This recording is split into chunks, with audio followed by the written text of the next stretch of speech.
My name's Daniel Connell. For the last 10 years I've been developing low-tech alternative infrastructure, basically things that people can make themselves from recycled readily available materials, which takes care of their basic human needs. This is mostly to do with energy, water and sanitation, food, that sort of thing. I'm at a place called Vaidara Labs in the hills of Barcelona, working with a group called COACT to develop a pico hydro turbine.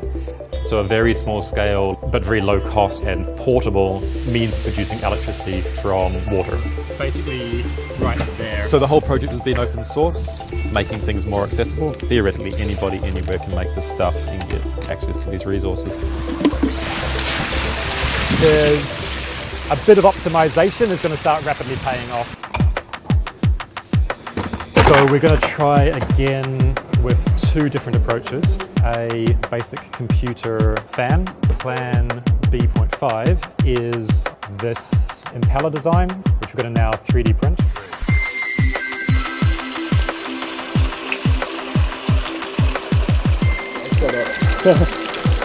Okay, go.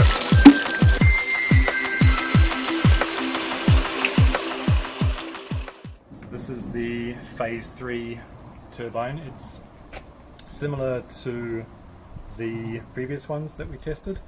I am going to flip it around direction-wise though, so that the water is going to come in from here.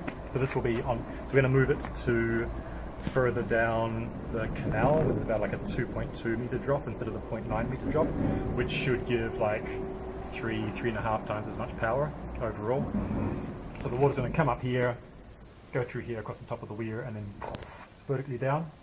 This is going to be horizontal, and then the water's going to come up this way and turn the fan in that direction, and then pipe's going to plug in here out on the floor. Other than that, it's basically the same.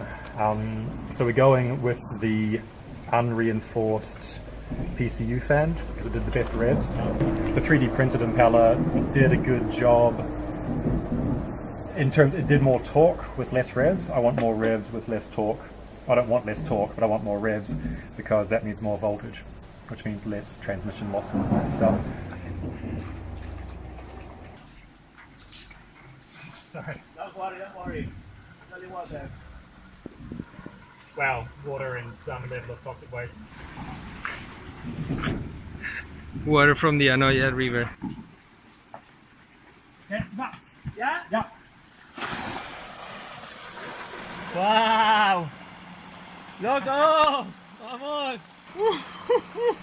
Holy shit! Yeah. So fast!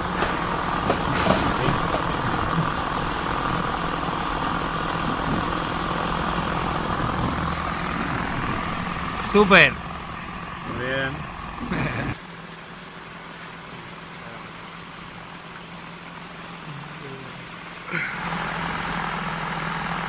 There we go. That's the number.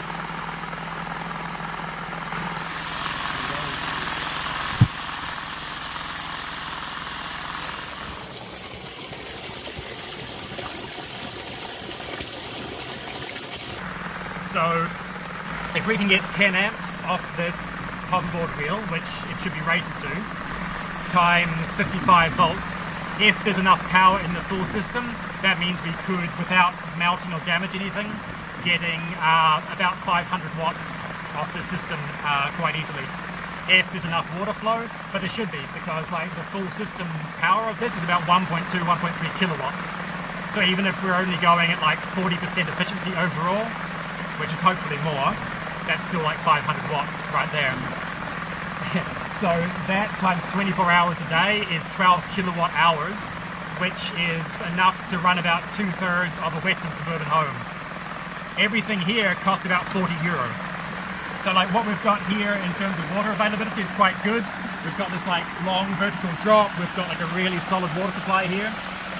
Most situations aren't going to have something quite this good. This is a good situation, but it's also a lot of power.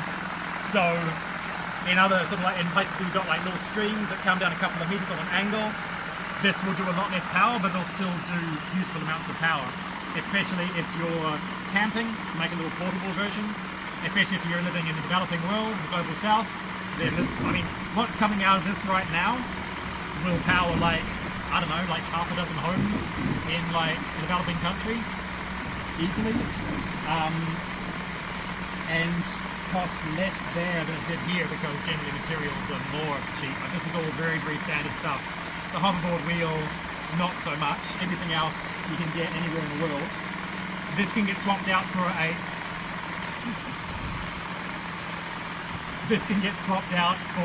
motorbike alternator or something similar to that, which is available anywhere in the world and will do fairly similar amounts of power and voltage per rev. So next we'll wire it up.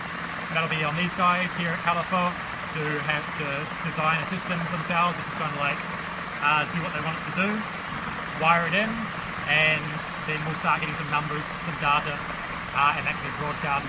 Once this has been going for a while, and as long as it doesn't break, I mean, we still need to like burn this in, obviously, over like days and weeks and months.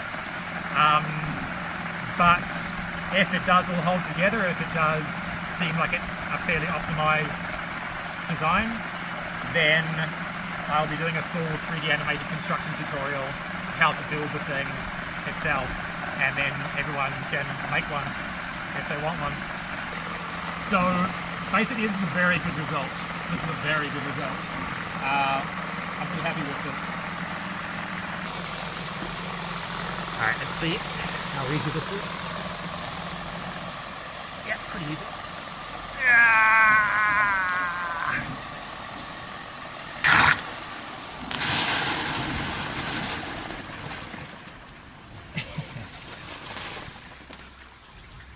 There she goes. With the previous test, the propeller was down the bottom and the water was coming down past it, which is generally how these things are done and feels more intuitively like how a turbine should be. With like a Pelton or a Turgo, like the more usual like 20 meters, 100 meters of head, running a bunch of pipe and having like a jet of water onto like a spinning like turbine wheel, then you need to put the turbine at the end, obviously, because that's where the pressure is at the bottom. But that's not how this turbine works. This turbine works by getting as much water moving as quickly as possible. Not like the pressure difference between the start and the end isn't where the power is coming from. The power is coming from the momentum. So it's more like a wind turbine in principle than a water turbine like a Turgo or a Pelton.